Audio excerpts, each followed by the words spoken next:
여보, 윤서가 당신의 아이가 아닌 걸 알고 있어요. 아이, 어떡해. 너무 미안해하지 말아요. 병실의 하얀 커튼 사이로 진아는 창백한 얼굴로 침대에 누워 도윤의 손을 잡고 있었습니다. 그녀의 손은 차가웠고 숨소리는 가늘었습니다. 여보, 진아가 조용히 불렀습니다. 도윤은 그녀를 바라봤습니다. 윤서 말이에요. 도윤의 심장이 쿵 내려앉았습니다. 진아는 잠시 숨을 고르다가 천천히 말을 이었습니다. 당신의 아이가 아닌 거 알고 있어요. 누구의 아이인지도 알아요. 도윤은 입술을 떨었습니다. 변명할 말을 찾을 수 없었습니다. 진아는 그런 도윤을 바라보며 미소 지었습니다. 괜찮아요. 그래도 당신이 그 아이 안고 웃는 모습 보면서 행복했어요. 그녀의 목소리는 떨렸지만 눈빛은 평온했습니다. 윤서를 사랑해 주세요. 그게 나를 기억하는 방법일 거예요. 진아는 마지막으로 속삭였습니다. 안녕하세요, 여러분. 오늘도 찾아주셔서 정말 감사합니다. 이번 이야기는 끝내 말하지 못한 사랑이 봄이 되어 돌아오는 한 남자의 이야기입니다. 영상 시작하기 전에 구독과 좋아요, 알림 설정 부탁드립니다. 여러분의 작은 응원이 더 좋은 이야기를 만드는 힘이 됩니다. 그럼 이제 이야기 속으로 들어가 볼까요? 서울 근교의 조용한 주택가, 봄이 막 끝나가는 5월의 어느 저녁이었습니다. 한도윤은 거실 소파에 앉아 멍하니 창밖을 바라보고 있었습니다. 창문 너머로 보이는 골목길은 고요했고 저녁 노을이 희미하게 집안을 물들이고 있었죠. 도윤의 손에는 소주잔이 들려 있었습니다. 반쯤 비워진 병이 탁자 위에 놓여 있었고 그의 눈빛은 어딘가 텅 빈 듯했습니다. 한때 그는 성실하고 따뜻한 남편이었습니다. 작은 인테리어 사업체를 운영하며 아내 서진아와 함께 소박하지만 행복한 삶을 꿈꿨었죠. 하지만 몇 년 전 사업이 무너지기 시작했습니다. 거래처가 하나둘 끊겼고 빚은 눈덩이처럼 불어났습니다. 그리고 그 무렵 병원에서 받은 진단서 한 장이 그의 마음까지 무너뜨렸습니다. 무정자증, 아이를 가질 수 없다는 선고였습니다. 도윤은 그날 이후 스스로를 용서하지 못했습니다. 아이조차 낳을 수 없는 남자.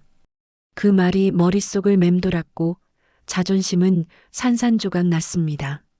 술을 마시기 시작했고 작은 일에도 화를 냈습니다. 진아에게 함부로 소리를 지르기도 했죠. 그녀는 아무 말 없이 그의 분노를 받아주었습니다. 언제나 조용히 따뜻하게 그를 감쌌습니다. 그러던 어느 날 진아가 쓰러졌습니다. 간암이었습니다. 병은 이미 깊숙이 퍼져 있었고 의사는 고개를 저었습니다. 도윤은 그제야 정신이 들었습니다. 하지만 이미 늦었습니다. 진아는 병상에서도 그의 손을 잡으며 미소 지었습니다. 괜찮아요, 당신. 그 미소가 도윤의 가슴을 찢었습니다. 그리고 석 달 뒤 진아는 세상을 떠났습니다. 장례식장은 조용했습니다. 진아의 가족들과 몇몇 지인들이 찾아왔지만 도윤은 제대로 인사조차 하지 못했습니다. 그는 그저 멍하니 영정사진 속 아내를 바라볼 뿐이었습니다. 진아는 사진 속에서도 환하게 웃고 있었습니다. 장례가 끝나고 집으로 돌아온 날 도윤은 진아의 방을 정리하다가 서랍 속에서 낡은 일기장을 발견했습니다. 갈색 가죽 표지에 작은 자물쇠가 달려 있었지만 이미 열려 있었습니다. 마치 그가 보라고 남겨둔 것처럼요. 도윤은 떨리는 손으로 첫 장을 펼쳤습니다. 진아의 글씨가 눈에 들어왔습니다. 당신이 잃은 온기를 다시 찾을 수 있길. 누군가를 품는다면 그게 나를 기억하는 방법일 거예요.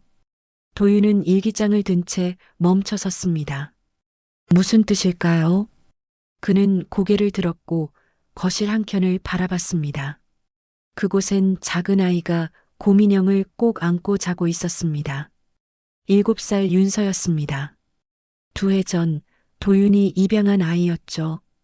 사람들에게는 지인의 딸을 잠시 맡았다고 말했지만 사실 윤서는 그의 옛 연인 정은채의 딸이었습니다. 도윤은 윤서를 바라보며 천천히 숨을 내쉬었습니다. 진아는 정말 몰랐을까요? 아니면 알고도 모른 척했던 걸까요?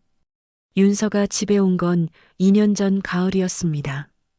그날 도윤은 오랜만에 정은채에게서 연락을 받았습니다. 10년 만의 전화였죠. 은채의 목소리는 떨리고 있었습니다. 도윤 씨, 부탁이 있어요. 그녀는 말했습니다. 사정이 생겨서 아이를 잠시 맡아줄 사람이 필요하다고요. 자세한 이야기는 하지 않았지만 도윤은 그녀의 목소리에서 절박함을 느꼈습니다. 도윤은 망설였습니다. 하지만 결국 은채를 만났습니다.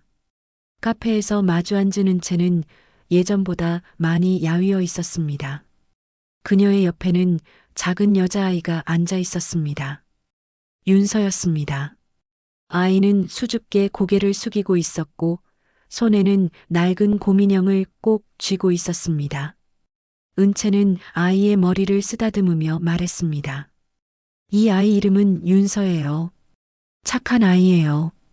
도윤은 윤서를 바라봤습니다. 아이의 눈빛이 어딘가 자신을 닮은 것 같았습니다. 은채는 조용히 말을 이었습니다. 제가 다시 안정될 때까지만요. 길어도 1년 정도면 될 거예요. 도윤은 고개를 끄덕였습니다. 거절할 이유가 없었습니다. 아니, 거절하고 싶지 않았습니다. 집으로 돌아와 진아에게 사정을 설명했습니다. 지인의 딸인데 잠시 우리 집에서 지내게 됐어. 진아는 잠시 도윤을 바라보다가 조용히 미소 지었습니다. 그래요, 괜찮아요. 그녀는 윤서를 보며 무릎을 굽혔습니다. 안녕, 윤서야. 이모라고 부르면 돼. 윤서는 고개를 끄덕이며 작게 대답했습니다. 네. 처음 며칠간 윤서는 거의 말이 없었습니다. 방 한구석에 앉아 곰인형만 안고 있었죠. 밥을 먹을 때도 잠을 잘 때도 인형을 놓지 않았습니다. 도윤은 어떻게 대해야 할지 몰랐습니다. 하지만 진아는 달랐습니다. 그녀는 매일 윤서 옆에 앉아 이야기를 들려주었습니다. 동화책을 읽어주기도 하고 함께 그림을 그리기도 했습니다. 어느 날 저녁 진아가 윤서의 곰인형을 빨아주겠다고 했습니다. 윤서야, 이모가 인형 깨끗하게 씻어줄까? 윤서는 처음으로 눈을 크게 떴습니다. 안 돼요. 더러워져요. 진아는 부드럽게 웃으며 말했습니다. 괜찮아. 이모가 조심히 씻어줄게. 금방 말라. 윤서는 망설이다가 천천히 인형을 내밀었습니다. 진아는 인형을 받아들고 세탁기에 넣었습니다. 그날 밤 윤서는 인형 없이 잠을 청했습니다. 하지만 잠들지 못하고 뒤척였죠. 진아는 윤서의 방문을 살짝 열고 들어가 아이 옆에 누웠습니다. 윤서야, 이모랑 같이 자자. 윤서는 아무 말 없이 진아의 품에 안겼습니다. 그리고 그날 밤 윤서는 처음으로 편안하게 잠들었습니다. 도윤은 문틈으로 그 장면을 지켜봤습니다. 진아의 얼굴은 평온했고 윤서는 그녀의 품에서 안정을 찾은 듯 보였습니다. 도윤은 가슴이 먹먹해졌습니다. 진아는 자신의 몸이 아픈 줄도 모르고 아이를 돌보고 있었습니다. 그 순간 도윤은 이상한 감정을 느꼈습니다. 고마움과 동시에 알 수 없는 죄책감이었습니다. 며칠 뒤 진아가 윤서를 안고 말했습니다. 그 아이 왠지 당신을 닮았어요. 도윤은 깜짝 놀라 진아를 쳐다봤습니다. 하지만 진아는 담담하게 웃고 있었습니다. 그 미소 속에는 무언가를 아는 듯한 하지만 묻지 않겠다는 평온함이 담겨 있었습니다. 도윤은 아무 말도 하지 못했습니다. 그저 고개를 돌렸을 뿐이었습니다. 윤서가 집에 온 지 반년쯤 지났을 때 진아가 쓰러졌습니다. 그날 아침 진아는 평소처럼 윤서의 아침을 준비하고 있었습니다. 계란 후라이를 굽고 밥을 푸고 김을 구웠습니다. 윤서는 식탁에 앉아 기다리고 있었죠. 그런데 갑자기 진아의 손에서 접시가 미끄러져 바닥에 떨어졌습니다. 와장창 소리와 함께 진아가 무릎을 꿇었습니다. 이모.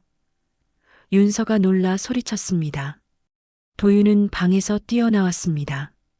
진아는 식탁 다리를 붙잡고 겨우 몸을 지탱하고 있었습니다. 얼굴이 창백했고 이마에는 식은 땀이 맺혀 있었습니다.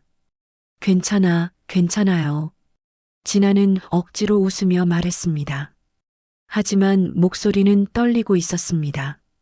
도윤은 서둘러 진아를 병원으로 데려갔습니다. 윤서는 이웃집에 맡겼습니다.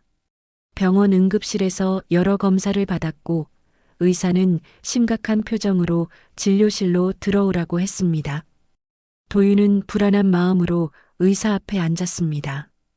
의사는 엑스레이 사진을 꺼내 보여주며 천천히 말했습니다. 간암입니다. 그것도 상태가 좋지 않습니다. 도윤의 머릿속이 하얘졌습니다. 간암이라니요. 의사는 계속 말을 이었지만 도윤의 귀에는 제대로 들어오지 않았습니다. 전이가 진행됐습니다. 항암 치료를 시작해야 합니다. 하지만 완치는 어렵습니다. 그 말들이 멀리서 들려오는 것 같았습니다. 도윤은 고개를 숙였습니다. 손이 떨렸습니다. 진료실을 나와 진아에게 돌아갔을 때 진아는 침대에 누워 천장을 바라보고 있었습니다. 도윤은 그녀 옆에 앉았습니다. 진아야. 도윤의 목소리가 갈라졌습니다. 진아는 천천히 고개를 돌려 도윤을 바라봤습니다. 알고 있었어요. 진아가 조용히 말했습니다. 한 달 전부터 알았어요. 왜 말하지 않았어? 도윤이 물었습니다.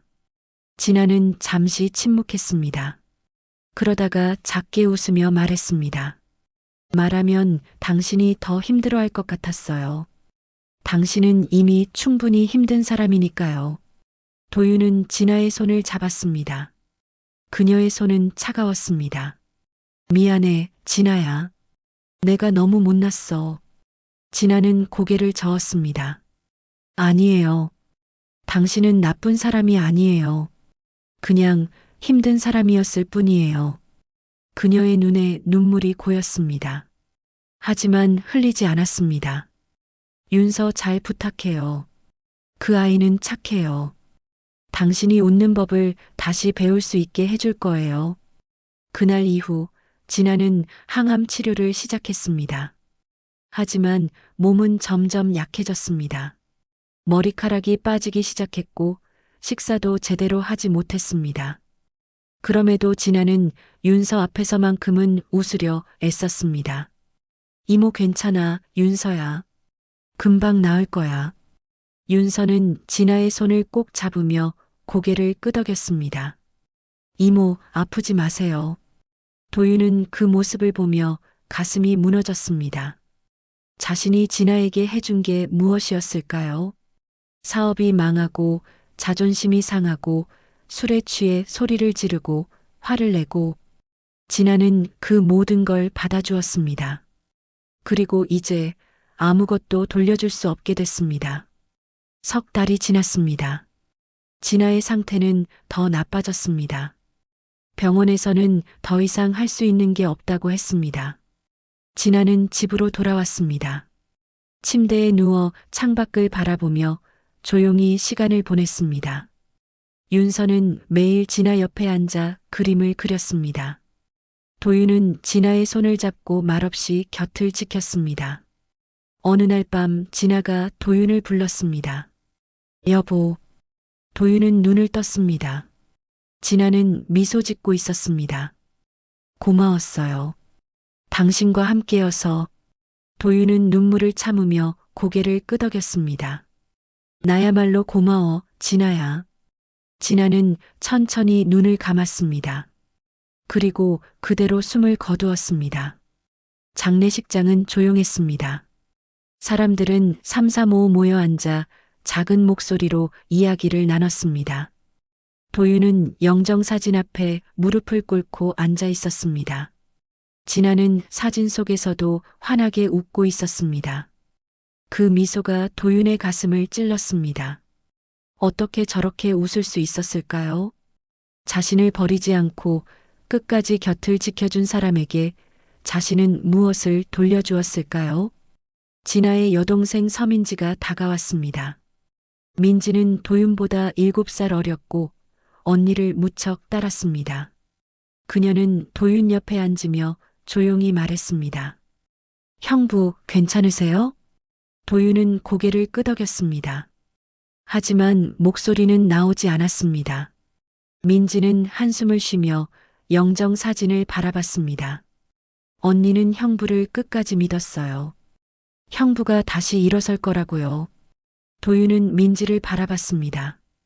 민지의 눈에는 눈물이 고여 있었습니다. 형부, 이제 윤서는 어떻게 하실 거예요? 그 아이 진짜 지인의 딸 맞아요?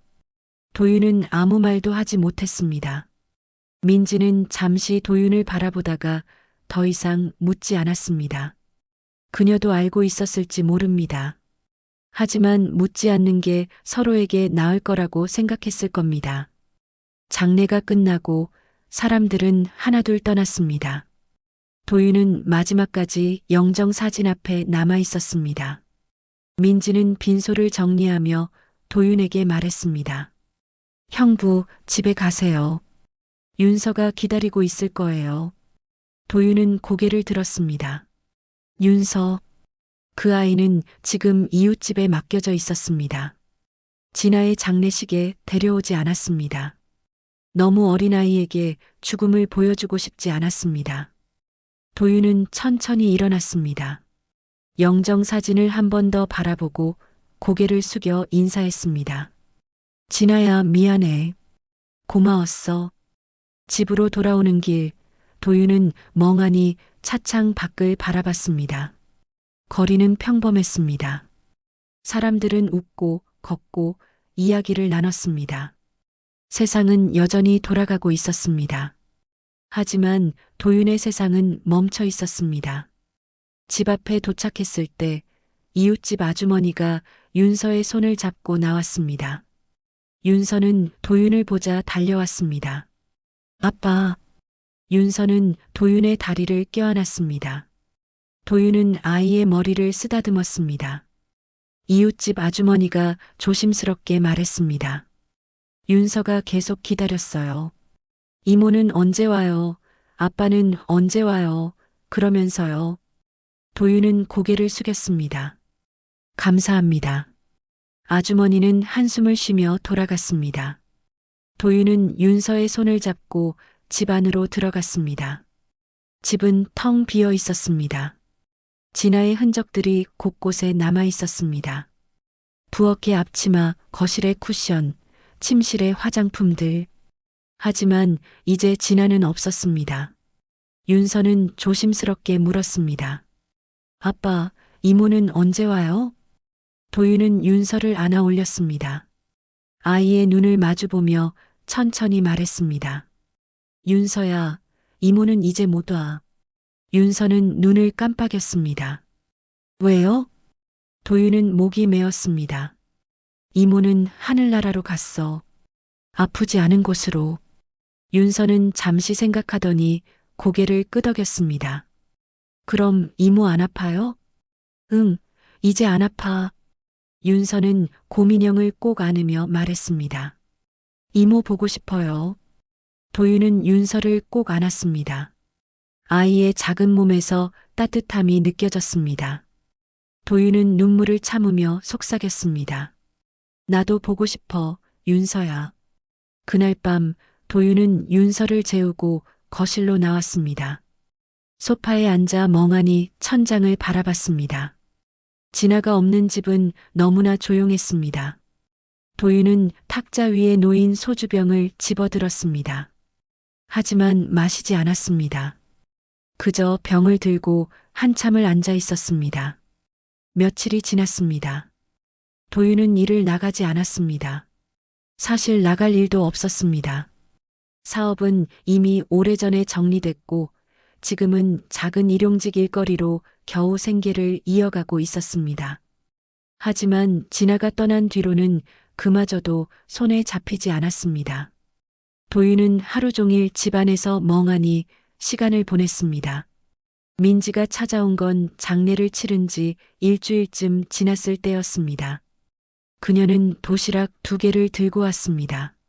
문을 열자 민지는 도윤의 얼굴을 보며 한숨을 쉬었습니다. 형부, 식사는 하고 계세요? 도윤은 고개를 끄덕였습니다. 하지만 그의 얼굴은 수척했고 턱에는 수염이 자라 있었습니다. 민지는 부엌으로 들어가 도시락을 냉장고에 넣으며 말했습니다. 윤서는요? 자고 있어. 민지는 거실을 둘러봤습니다. 집안은 어질러져 있었습니다. 빨래는 쌓여 있었고 설거지는 밀려 있었습니다. 민지는 소매를 걷어붙이며 말했습니다. 제가 좀 정리할게요. 도윤은 말리지 않았습니다. 민지는 묵묵히 집안을 정리하기 시작했습니다. 설거지를 하고 빨래를 돌리고 바닥을 닦았습니다. 도윤은 소파에 앉아 그 모습을 바라봤습니다. 민지는 진아를 닮았습니다. 말없이 일을 하는 모습이, 조용히 사람을 돌보는 방식이 똑같았습니다. 1시간쯤 지났을 때 민지는 수건으로 손을 닦으며 도윤 앞에 앉았습니다. 형부, 윤서 어떻게 할 거예요? 도윤은 민지를 바라봤습니다. 무슨 말이야? 윤서요. 그 아이 진짜 지인의 딸이에요? 도윤은 입술을 깨물었습니다. 민지는 조심스럽게 말을 이었습니다. 언니 유품 정리하다가 일기장 찾았어요. 도윤의 심장이 쿵 내려앉았습니다. 민지는 가방에서 낡은 일기장을 꺼냈습니다. 갈색 가죽 표지의 일기장이었습니다. 도윤이 며칠 전 본 바로 그 일기장이었습니다. 이거 언니가 남긴 거예요. 형부 주려고 가져왔어요. 도윤은 일기장을 받아들었습니다. 손이 떨렸습니다. 민지는 도윤의 표정을 살피며 말했습니다. 저는 안 읽었어요. 언니 일기니까요. 근데 형부는 읽어보셔야 할 것 같아요. 도윤은 일기장을 내려다봤습니다. 진아의 글씨가 떠올랐습니다. 당신이 잃은 온기를 다시 찾을 수 있길. 그 문장이 머릿속을 맴돌았습니다. 도윤은 일기장을 탁자 위에 내려놓았습니다. 고마워, 민지야. 민지는 잠시 망설이다가 물었습니다. 형부, 윤서 정말 키울 수 있어요? 도윤은 대답하지 못했습니다. 민지는 한숨을 쉬었습니다. 언니가 돌아가시기 전에 저한테 말했어요. 윤서 잘 부탁한다고요. 형부가 힘들면 우리 집에서 키우겠다고요. 도윤은 고개를 들었습니다. 아니야. 내가 키울게. 민지는 도윤을 바라봤습니다. 정말요? 응. 윤서는 내 아이야. 민지는 잠시 침묵했습니다. 그러다가 천천히 고개를 끄덕였습니다. 알겠어요. 그럼 힘들면 언제든 연락하세요. 민지가 떠나고 도윤은 혼자 남았습니다. 탁자 위에 놓인 일기장이 눈에 들어왔습니다. 도윤은 일기장을 집어들었습니다. 하지만 펼치지 못했습니다. 두려웠습니다. 진아가 무엇을 알고 있었을까요? 윤서가 은채의 아이라는 걸 알았을까요? 그리고 그걸 알고도 왜 아무 말 하지 않았을까요? 도윤은 일기장을 꼭 쥐고 창밖을 바라봤습니다. 해가 지고 있었습니다. 붉은 노을이 하늘을 물들이고 있었습니다. 도윤은 천천히 숨을 내쉬었습니다. 진아야, 넌 정말 다 알고 있었던 거야? 대답은 없었습니다. 다만 바람이 창문을 스치고 지나갔을 뿐이었습니다. 도윤은 일기장을 서랍 깊숙이 넣었습니다. 아직은 볼 용기가 나지 않았습니다. 그날 밤 도윤은 윤서의 방문을 열고 아이를 바라봤습니다. 윤서는 고민형을 안고 깊이 잠들어 있었습니다. 평온한 얼굴이었습니다. 도윤은 아이의 이불을 덮어주며 속삭였습니다. 윤서야, 미안해. 아빠가 아직은 어떻게 해야 할지 모르겠어. 윤서는 자는 듯 말았습니다. 도윤은 방문을 닫고 거실로 나왔습니다. 그리고 소파에 앉아 멍하니 밤을 맞이했습니다. 일주일이 더 지났습니다. 도윤은 여전히 일을 나가지 않았습니다. 끊었던 담배를 다시 피우기 시작했습니다. 밤마다 베란다에 서서 담배 연기를 내뿜으며 멍하니 어둠을 바라봤습니다.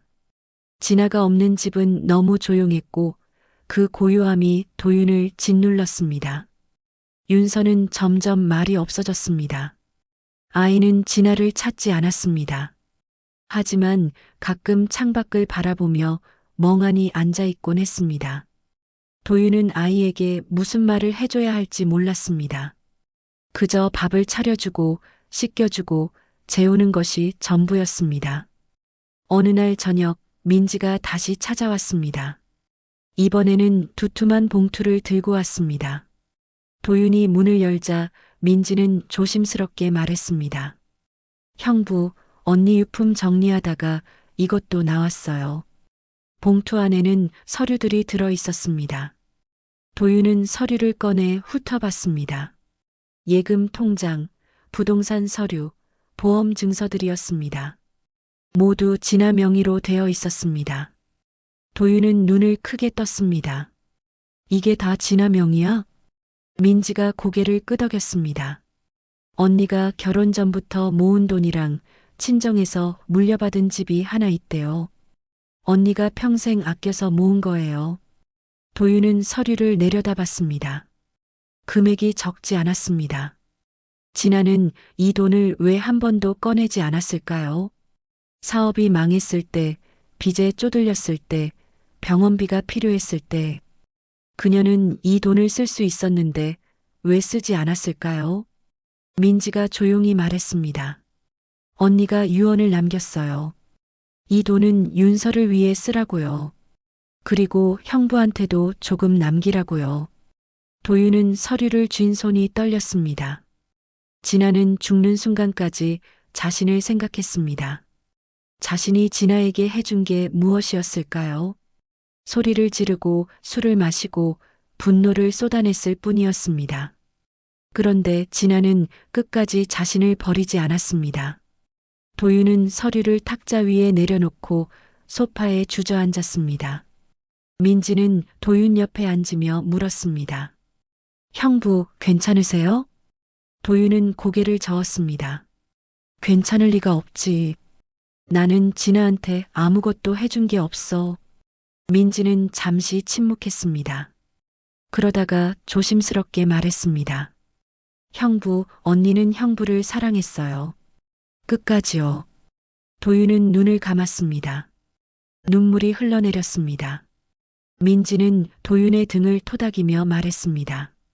형부, 이제라도 윤서 잘 키워주세요. 그게 언니가 바라던 거예요.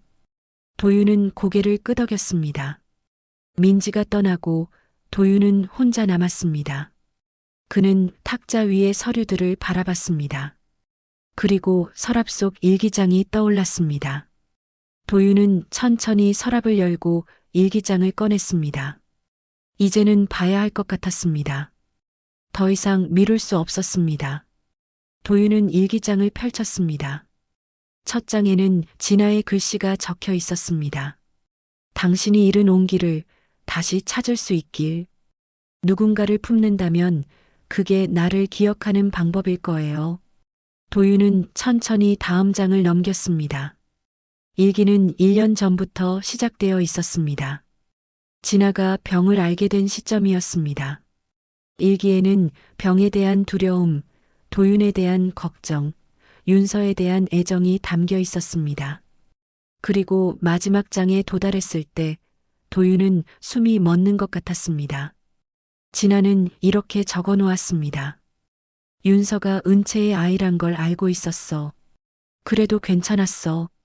당신이 그 아이에게 미소 지을 수 있었으니까. 그 웃음이 내가 바라던 거였거든. 도윤의 손끝이 떨렸습니다. 진아는 알고 있었습니다.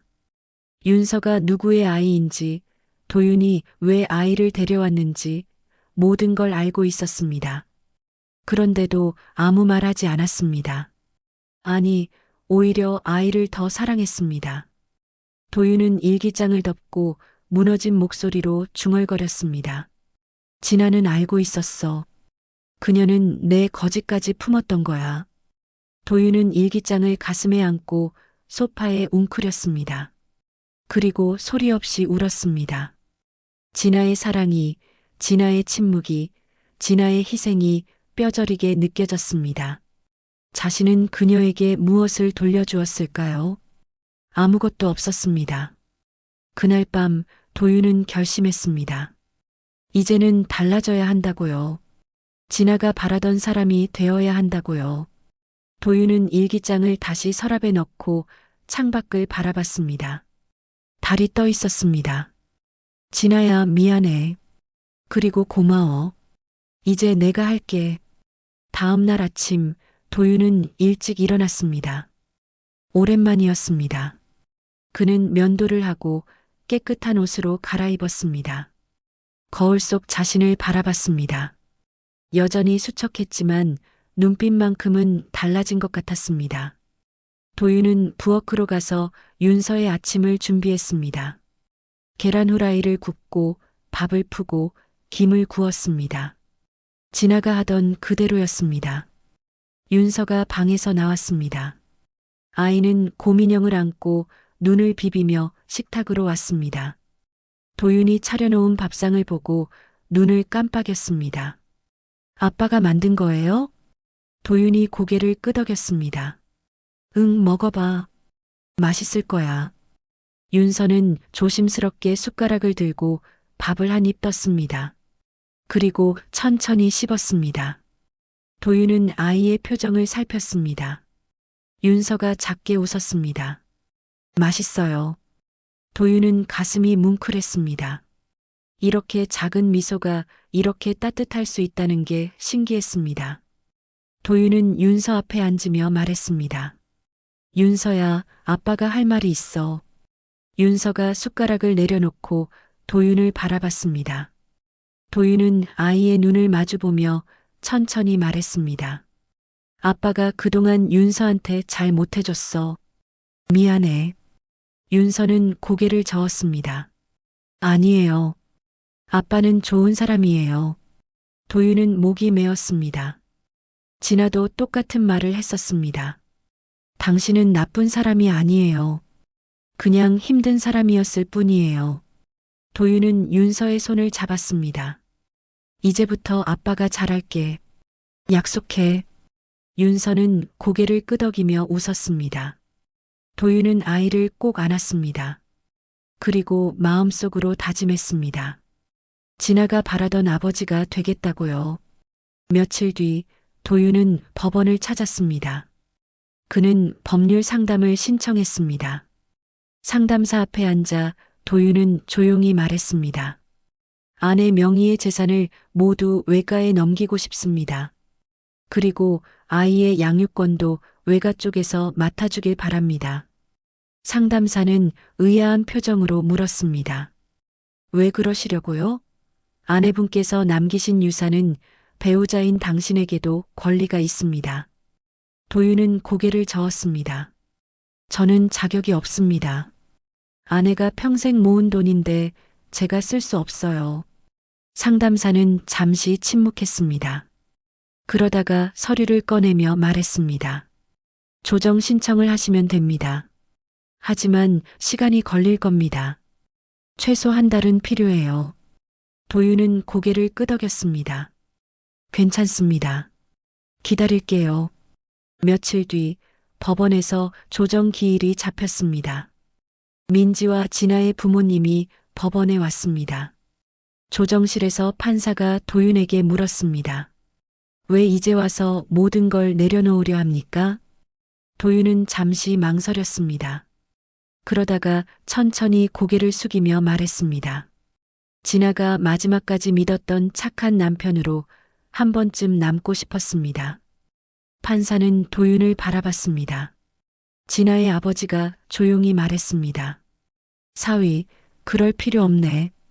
진아는 자네를 사랑했어. 그 돈은 자네가 윤서 키우는 데 쓰게 해. 도윤은 고개를 들었습니다. 진아의 아버지는 나이가 많았지만 눈빛은 따뜻했습니다. 민지도 고개를 끄덕이며 말했습니다. 형부, 언니가 바라던 건 형부가 윤서랑 잘 사는 거예요. 그러니 재산은 형부가 가지세요. 판사가 말했습니다. 조정안을 제시하겠습니다. 재산의 반은 외가에, 반은 도윤 씨에게 분배하고 윤서의 양육권은 도윤 씨가 갖되 외가에서 정기적으로 아이를 돌볼 수 있도록 하겠습니다. 어떻습니까? 진아의 부모님이 고개를 끄덕였습니다. 도윤도 천천히 고개를 숙였습니다. 감사합니다. 조정 기간 동안 윤서는 외가에서 지냈습니다. 도윤은 매일 공원으로 나갔습니다. 윤서를 처음 만났던 그 공원이었습니다. 2년 전 은채가 윤서를 데려왔던 그 벤치에 앉아 도윤은 진아의 일기장을 다시 꺼내 읽었습니다. 당신이 아이를 품는 한 나는 당신 곁에 있을 거예요. 도윤은 하늘을 올려다보며 속삭였습니다. 진아야, 이제 알겠어. 사랑은 용서가 아니라 기다림이었구나. 바람이 불었습니다. 나뭇잎들이 흔들렸습니다. 도윤은 눈을 감고 진아의 목소리를 떠올렸습니다. 괜찮아요, 당신. 그 목소리가 아직도 귓가에 맴돌았습니다. 도윤은 작게 웃었습니다. 진아야, 고마워. 나는 이제야 진짜 아버지가 될 준비가 된 것 같아. 한 달이 지났습니다. 법원에서 최종 판결이 내려지는 날이었습니다. 도윤은 정장을 입고 법원으로 향했습니다. 오랜만에 입는 정장이었습니다. 거울 앞에서 넥타이를 매며 도윤은 자신의 얼굴을 바라봤습니다. 예전보다 나아 보였습니다. 적어도 눈빛만큼은 살아 있었습니다. 법정에 들어서자 민지와 진아의 부모님이 앉아 있었습니다. 그리고 그 옆에 윤서가 있었습니다. 한 달 만에 보는 아이였습니다. 윤서는 도윤을 보자 눈이 반짝였습니다. 하지만 자리에서 일어나지는 않았습니다. 할머니 손을 꼭 잡고 있었습니다. 판사가 들어왔고 판결이 시작됐습니다. 판사는 서류를 검토하며 천천히 말했습니다. 재산분할 조정안을 승인합니다. 그리고 양육권건에 대해서는 추가 검토가 있었습니다. 도윤은 긴장했습니다. 판사가 계속 말을 이었습니다. 윤서 양의 의견을 들어봤습니다. 아이는 도윤 씨와 함께 살기를 원했습니다. 도윤은 윤서를 바라봤습니다. 아이는 고개를 끄덕이고 있었습니다. 판사가 말했습니다. 아이에게는 당신이 필요합니다. 양육권은 도윤 씨에게 부여하되 외가에서 정기적으로 방문할 수 있도록 합니다. 도윤은 가슴이 벅차올랐습니다. 판사가 마지막으로 말했습니다. 도윤 씨, 아이를 잘 키워주시길 바랍니다. 도윤은 깊이 고개를 숙였습니다. 감사합니다. 최선을 다하겠습니다. 법정을 나서자 윤서가 도윤에게 달려왔습니다. 아빠. 도윤은 무릎을 꿇고 아이를 안았습니다. 윤서는 도윤의 목을 껴안으며 말했습니다. 아빠, 보고 싶었어요. 도윤은 눈물이 핑 돌았습니다. 나도 보고 싶었어, 윤서야. 민지가 다가와 도윤의 어깨를 두드렸습니다. 형부, 잘하셨어요. 언니도 기뻐하실 거예요. 진아의 아버지도 도윤의 손을 잡았습니다. 사위, 윤서 잘 부탁하네. 우리도 자주 보러 갈 테니. 도윤은 고개를 숙였습니다. 감사합니다. 윤서 잘 키우겠습니다. 그날 저녁 도윤과 윤서는 집으로 돌아왔습니다. 한 달 만에 돌아온 집이었습니다. 윤서는 현관문을 열자마자 안으로 뛰어들어갔습니다. 자기 방으로 가서 고민형을 찾았습니다. 도윤이 깨끗이 빨아서 침대에 올려놓은 인형이었습니다. 아빠, 인형이 깨끗해졌어요. 도윤이 방문 앞에 서서 웃었습니다. 이모가 빨아주려던 거 아빠가 대신 빨았어. 윤서는 인형을 꼭 안으며 활짝 웃었습니다. 도윤은 아이의 웃음을 보며 가슴이 따뜻해졌습니다. 이 웃음을 지키는 게 이제 자신의 일이었습니다. 저녁을 먹고 윤서를 씻기고 잠자리에 눕혔습니다. 윤서는 고민형을 안고 도윤을 바라보며 말했습니다. 아빠, 오늘 밤에 이모 꿈 꿨어요. 도윤은 아이의 손을 잡았습니다. 그래, 이모가 뭐라고 했어? 윤서가 눈을 반짝이며 말했습니다. 이모가 웃었어요. 아빠랑 윤서 행복하게 살라고요. 도윤은 목이 메었습니다. 윤서의 머리를 쓰다듬으며 말했습니다. 그래, 이제 이모도 괜찮대. 윤서는 고개를 끄덕이며 눈을 감았습니다. 곧 고른 숨소리가 들렸습니다. 도윤은 아이의 이불을 덮어주고 방을 나왔습니다. 거실로 가서 창가에 섰습니다. 밖에는 봄눈이 내리고 있었습니다. 계절이 바뀌고 있었습니다. 도윤은 윤서의 고민형을 하나 더 가져와 창가에 올려두었습니다. 진아가 생전에 빨아주려던 바로 그 인형이었습니다. 인형은 창밖을 바라보고 있었습니다. 도윤은 하늘을 올려다보며 조용히 말했습니다. 진아야, 고마워. 나는 이제야 진짜 아버지가 된 것 같아. 눈은 계속 내렸습니다. 조용하고 부드럽게 세상을 하얗게 덮어갔습니다. 도윤은 눈을 감고 깊이 숨을 들이마셨습니다. 차가운 공기가 폐를 채웠습니다. 하지만 가슴은 따뜻했습니다. 진아가 남긴 사랑이, 윤서가 주는 온기가 이제 도윤을 다시 살아가게 했습니다. 그는 더 이상 잃어버린 남자가 아니었습니다. 누군가를 품고 누군가를 지키는 사람이었습니다. 창밖에 봄눈은 밤새 내렸습니다. 그리고 아침이 왔을 때 세상은 새하얗게 빛나고 있었습니다. 도윤은 윤서를 깨웠습니다. 윤서야, 일어나. 밖에 눈 왔어.